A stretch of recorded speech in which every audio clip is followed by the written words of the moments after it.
चला पाना उसके लिए बहुत मुश्किल था। बुधिया के परिवार में उसकी पत्नी काशी और 2 छोटे बच्चे थे। एक दिन जब बुधिया काम से थका हारा घर लौटा तो काशी ने उससे कहा, आ गए आप, बैठिए, मैं पानी लाती हूँ।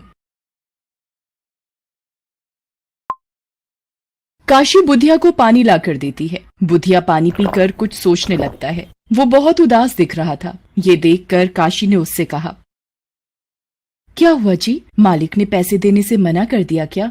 हाँ काशी, तुम तो सब जानती ही हो, मालिक के पास पैसा तो बहुत है लेकिन दिल में दया नहीं है। मैंने कहा उनसे कि मुझे पैसों की जरूरत है, मेरे बीवी बच्चे भूखे हैं, लेकिन पता है मालिक ने क्या जवाब दिया?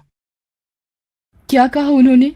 बोले, तेरे बीवी बच्चों का मैंने ठेका नहीं ले रखा, भूखे मरते हैं तो मर जाएं, पैसे तो तभी मिलेंगे जब महीना पूरा हो जाएगा। एक तो वैसे ही इतने कम पैसे मिलते हैं, पूरा दिन मेहनत करने के बावजूद ऊपर से मालिक का ये बर्ताव अब झेला नहीं जाता काशी।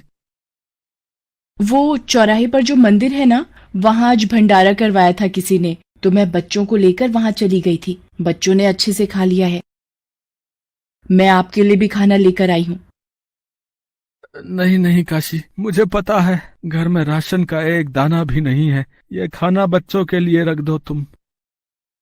आपने कल से कुछ नहीं खाया है, इतनी मेहनत करते हो, कुछ खाओगे नहीं तो कैसे संभालोगे सब कुछ?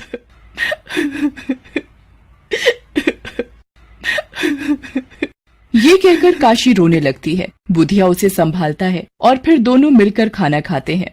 बुधिया बहुत मेहनती था, लेकिन उसकी मेहनत के बदले उसका सेठ किशोरी लाल ना तो उसे वाजिब तनख्वाह देता था और ना ही बुधिया की गरीबी पर उसे तरस आता था।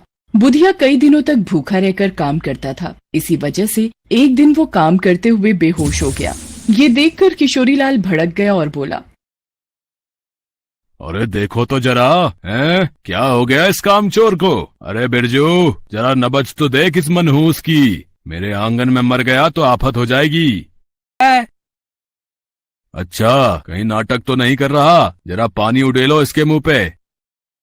बिरजू बुधिया के चेहरे पर पानी के छींटे मारता है। बुधिया को होश आ जाता है, लेकिन उसे बहुत कमजोरी महसूस हो रही थी। बड़ी मुश्किल से वो उठा और किशोरी लाल से बोला, मालिक, माफ कर दीजिए मालिक, पता ही नहीं चला कब आंखों के सामने अंधेरा छा गया। हाँ, काम के समय तेरी आंखें क्यों खुली रहेंगी? सुन ध्यान से, आज कई खेतों का अनाज घर पहुंच रहा है, उसे गोदाम में रख दे जाएंगी उनकी। साफ साफ सुन ले, एक दाना भी कम हुआ ना मेरे अनाज से तो तेरी खैर नहीं। ये कहकर किशोरी लाल वहाँ से चला जाता है। बुधिया ने किसी तरह धीरे धीरे अनाज की सारी बोरियां गोदाम में उठाकर रख दी। तभी अचानक तेज बारिश होने लगी। बारिश को बढ़ता देख बुधिया को अनाज के गीला होने की चिंता हुई। उसने मन में सोचा, हे भगवान, ये बारिश भी आज ही होनी थी। अगर गोदाम में पानी चला गया तो क्या होगा? मुझे कुछ सोचना होगा। बारिश थमने का नाम नहीं ले रही थी। धीरे धीरे गोदाम के आसपास बारिश का पानी जमा होने लगा। जब बुधिया को कुछ नहीं सूझा तो उसने कई खाली बोरियां उठाई और उन्हें गोदाम के गेट पर लगा दिया और उन बोरियों को रोके रखने के लिए खुद उनके आगे लेट गया। वो रात भर पानी में पड़ा रहा, लेकिन फिर भी गोदाम में थोड़ा बहुत पानी चला ही गया। अगले दिन किशोरी लाल ने जब गोदाम खोला तो अनाज की 1-2 बोरियां पानी से गीली थी। ये देखकर किशोरी लाल गुस्से से लाल हो गया। उसने बुधिया से कहा, अरे मुझे तुझ पर भरोसा करना ही नहीं चाहिए था। एक नंबर का आलसी है तू। क्या कर रहा था रात भर? मेरा अनाज गीला कैसे हो गया? मालिक, वो मैंने बहुत कोशिश की पर बारिश बहुत तेज थी मालिक। मुझे सब पता है कितनी तेज बारिश थी। इससे तेज तो तेरा दिमाग चलता है, लेकिन हाथ पैर नहीं चलते तेरे। मेरे सामने से चला जा, वरना तेरा वो हाल करूंगा कि। बुधिया उदास होकर वहाँ से चला जाता है। उसी दिन शाम को तेज बारिश फिर से शुरू हो गई। इस बार बारिश कई दिनों तक होती रही। तेज बारिश की वजह से पूरे गांव में बाढ़ आ गई। किशोरी लाल खड़ूस होने के साथ साथ एक नंबर का लालची भी था। लगातार हो रही बारिश को देखकर उसे गोदाम में रखे अपने अनाज की चिंता होने लगी। उसके सारे नौकर बारिश की वजह से काम पर नहीं आ रहे थे, इसलिए वो खुद ही गोदाम पर पहुंच गया। वहां पहुंचकर उसने जो देखा उसने किशोरी लाल के होश उड़ा दिए। बारिश का पानी गोदाम के अंदर भर चुका था। ये देखकर किशोरीलाल रोते हुए बोला, अरे मेरे भगवान, ये क्या हो गया रे? अरे कोई तो मदद करो। अरे मैं लुट जाऊंगा, बर्बाद हो जाऊंगा मैं। किशोरीलाल अब कुछ नहीं कर सकता था। उल्टा वो खुद भी बाढ़ के पानी में फंस गया था। उधर बुधिया की झोपड़ी भी पानी में बह चुकी थी। वो अपनी बीवी बच्चों के साथ पानी में तैरता हुआ कोई सुरक्षित जगह ढूंढ रहा था कि तभी अचानक उसे रेस्क्यू टीम की एक नाव दिखाई दी। अरे मालिक बचा लो, हम यहाँ हैं, बचा लो मालिक।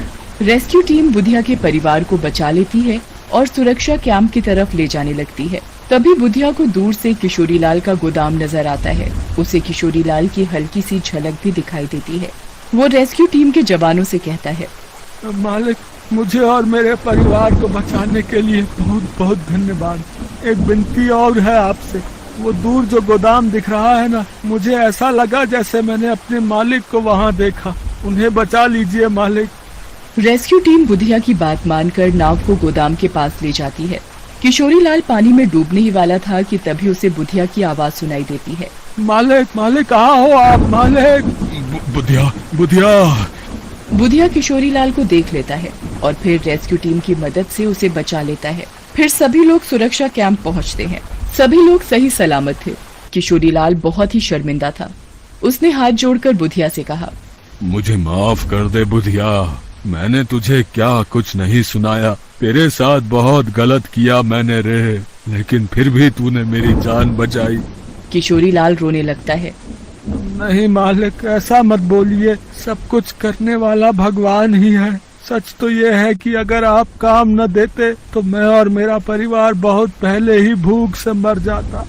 बुधिया की बात सुनकर किशोरीलाल और शर्मिंदा हो जाता है। उसके बाद जब हालात सुधरे तो किशोरीलाल ने बुधिया की बड़ी मदद की। उसे रहने के लिए कमरा दिया और